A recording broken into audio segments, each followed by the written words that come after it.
There is an expression known to many of us. In the old days, when I was younger, everybody knew it, but I hear it used less often now, that states that a person or a business or a project or whatever dies from 1,000 paper cuts. You've probably heard it.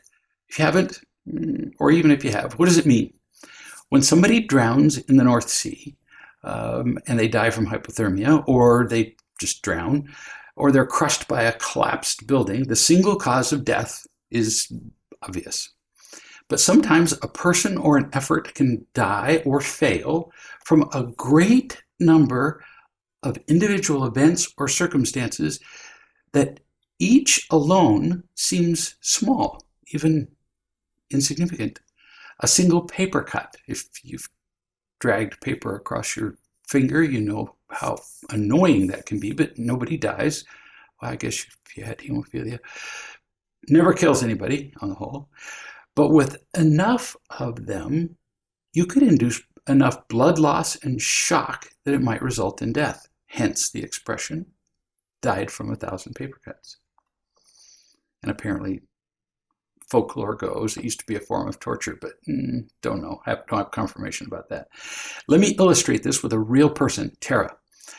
When we first met, it was so obvious that she was not loved, anxious, fearful, couldn't look me in the eye, 25 years old, graduated from a highly regarded university, but had no job, was just utterly alone, had no friends, didn't have any activities, miserable, depressed. She burst into tears when I saw her. Months later, she wrote me a letter and she said, "You saved my life." Well, I didn't remember. She continued. She said, "You held me and told me that I'd never felt loved. And I had never understood why I was unhappy until that moment." A year later, she didn't do anything with that information other than she'd never been loved. She was actually worse, more isolated, more alone, had zero relationship, no contact with her mother or her father. Now, nothing that ever happened to this child in her home would be even notable by like child social services, for example. There was no obvious abuse, beatings, sexual abuse, none of those things that everybody goes, "Oh, well, her life was ruined because of this thing." No, she died from 1,000 paper cuts, emotionally speaking. It's a slow process in which a multitude of bad things happen, which ultimately culminate in the demise, the end of whoever or whatever was suffering the paper cuts, a project, a system, an administration, a person's reputation, a person's life. Examples of paper cuts from parents. This is the important part. What are some examples of things that we do with our children that make these 1,000 cuts? A single look of disappointment. Whew, that can be 10 paper cuts. A look of anticipation that a performance will go well, or a certain level of performance will be reached. That anticipation just puts expectations on our kids. They're crushing. Criticism. Praise, even. Praise is a very common paper cut because we praise them for doing well, and now the kid goes, "Oh gosh, I got to do well next time and the next time, and I have to keep doing better. Otherwise, I don't get the praise, I get disapproval." Some of the most crippled people I've ever seen look perfect on the outside because they've always done the right thing to get praised and to avoid disapproval. And inside, they are hollow, miserable shells of human beings. Irritation. It's a paper cut, big one. That might be a knife cut. Frowning, disapproving tone of voice, whatever. Oh, even gifts. The gifts we give our children for their birthdays or Christmas or whatever, when there's that accompanying look of expectation from the parent of gratitude and affection in return. Another paper cut. Tara wrote me recently and said, that she remembers being showered with gifts as a child. But her mother then had expectations attached to every single gift. She had to be very, very grateful and talk about what she had received more than once. If she didn't, then mom would say, do you remember that thing? Are you still enjoying it? Sounds innocent, doesn't it? No. Mom wants to hear, thank you, again. And she would do it over and over. And if she didn't do what her mother wanted, didn't make her mother happy, mother would actually dredge up reminders of gifts she'd given the child in the past. How can you treat me this way when I gave you blank? Yuck. Well, that's not a gift. It's called an investment. It's something we give with an expectation of a return, just like buying stocks, except we buy stocks with our kids. Tara remembers hearing expectations all day. Notice, no beatings here, no screaming, just nasty manipulation. Clever, but still paper cuts. Mom would say things like, how come you're not good at karate like your brother? And so what was the daughter's response? She quit. And then mom said, why do you quit everything? I mean, can you get this feeling? This kid can't win. Paper cut, paper cut, paper cut. So she decided to take piano. And mom said, you just hit wrong notes all the time. How come you don't just play it like blah, blah, blah, blah? She quit. Mom said, so just like karate. This kid was just hearing a never-ending stream of expectations and criticism and guilt and obligation. It just never stopped.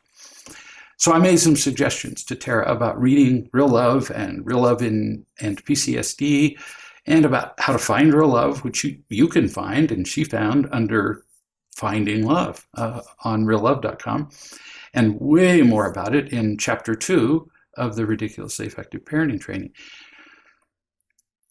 So eventually I got an email actually it was days after Tara wrote me. I thought that was odd, maybe 2 or 3 days.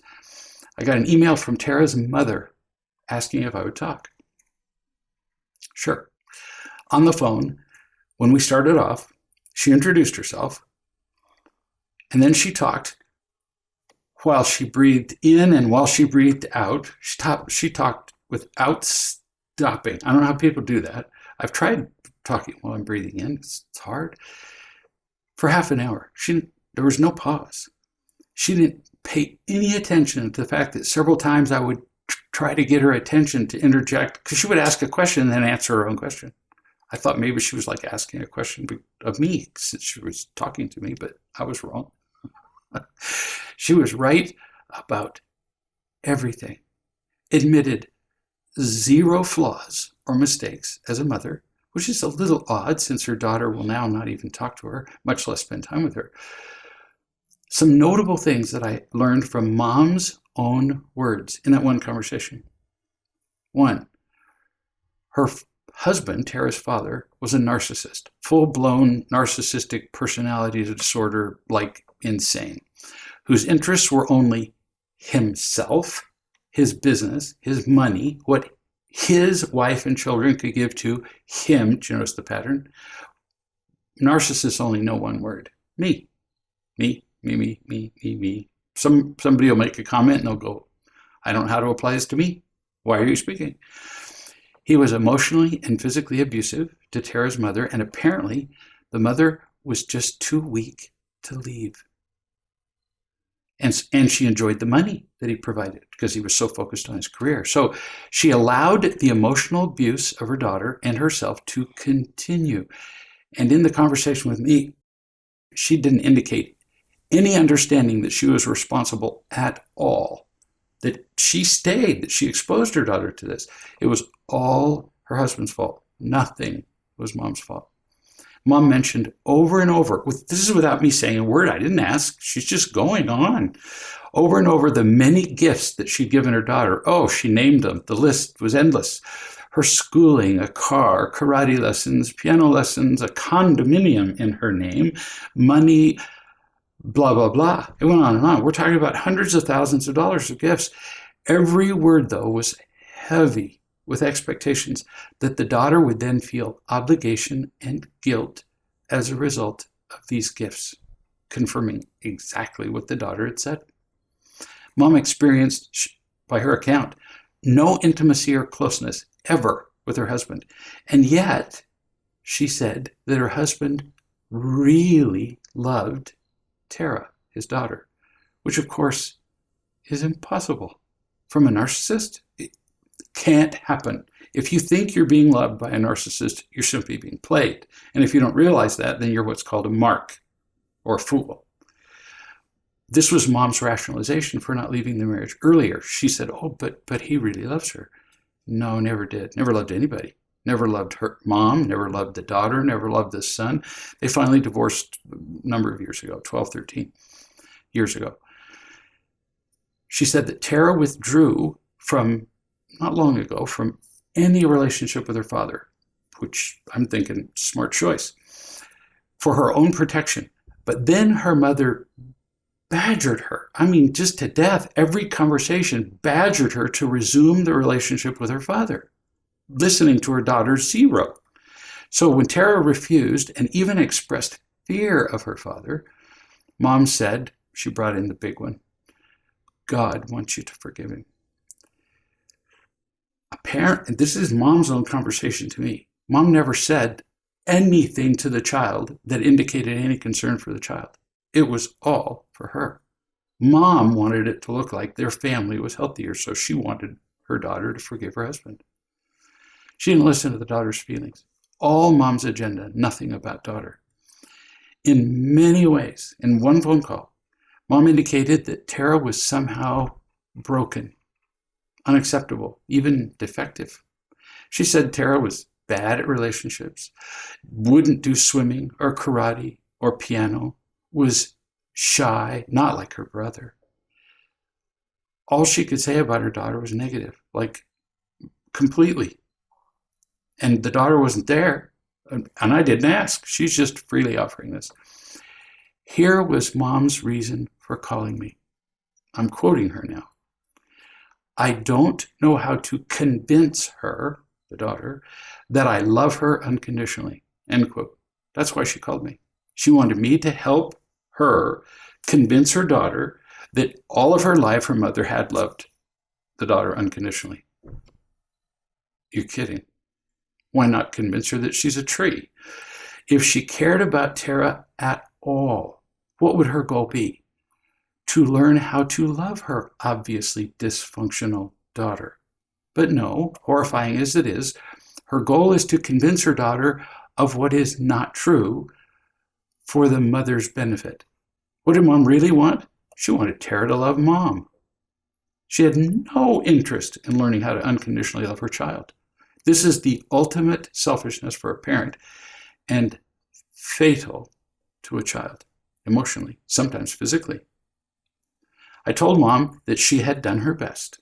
I finally got in a word after 30 minutes. I said, you've done your best. I have no doubt of that.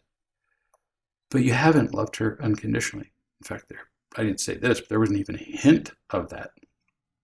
And then Mom argued and went off on another tirade and told me how she was right. I interrupted again, because you have to, because I'd already heard the story. I said, you don't listen. You don't listen to me. In this conversation, you can't listen to me at all. All you've done is argue with me. You don't listen to her. Her response was, no, you're wrong. I do listen. Okay, then. Do you see how this would have slowly, one paper cut at a time, destroyed Tara as a child?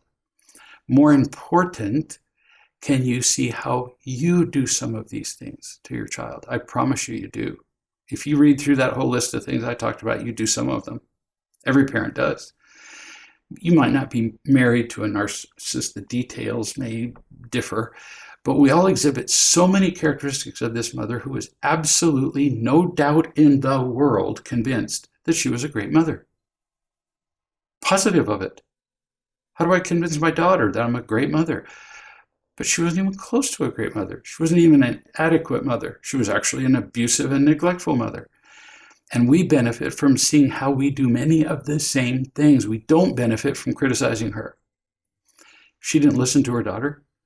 She lectured. She obligated. She bought her death. Mom constantly heaped expectations on Tara. The pressure is crushing. More paper cuts. It does not matter whether the expectations were for things that were, quote, good for her, end quote.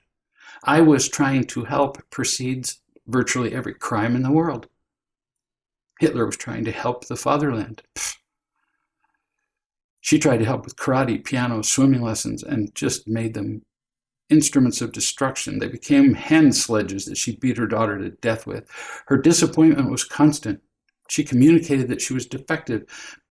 Mom gave gifts and used other manipulations, crying and complaining to get Tara to love her. This would leave a child feeling worthless and alone, utterly unequipped to deal with life. And this picture, the whole of it or parts, is so common that this kind of parenting is regarded as normal. I hear almost every day from parents who tell me how wonderfully they have treated their children, but their children are incorrigible, impossible, using drugs, pregnant, addicts, something. And I tried to explain to them how it all started in childhood. Oh, it couldn't have. It couldn't have, because I've always loved her. It's a defense and it's a fantasy. We kill them with 1,000 paper cuts. In our defense, we don't know it. Especially parents who give and give and give. I've given them so much time and money and energy. Yeah, you were trying to buy them. You didn't give them what they needed.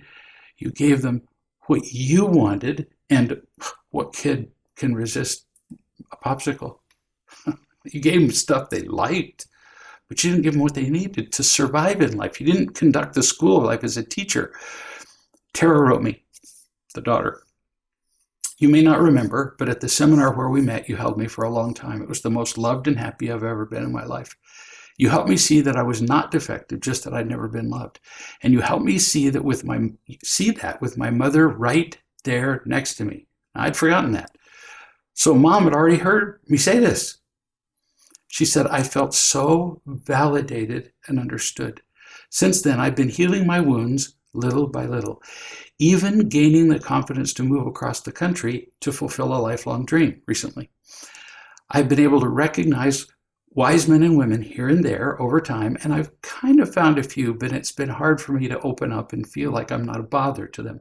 Vulnerability is something that I'm working on. Well, I said to her, duh. Of course you find it difficult to be vulnerable. If you were ever vulnerable with your mother, she just reached in and scooped out more of you.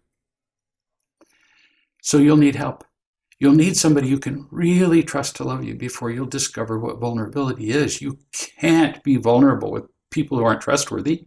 It just doesn't actually makes you less vulnerable. And I gave her a real love person to talk to, and apparently she's doing better. Why this story? Because we fail to see each paper cut, which we think is nothing. Actually, we don't even see that it's cutting. Like when we give a child a gift with expectations, we think we're doing them a favor. We don't see each cut until a child is emotionally disfigured or dead. We have to listen better. We have to recognize the harm that we cause before they experience the nightmare described by this girl. And her story is relatively mild. Not kidding. We have to learn to find love for ourselves so we can love and teach these little creatures we brought into the world. We can learn to do this. You're taking steps to learn how to do this right now as we talk. We'll see you again soon.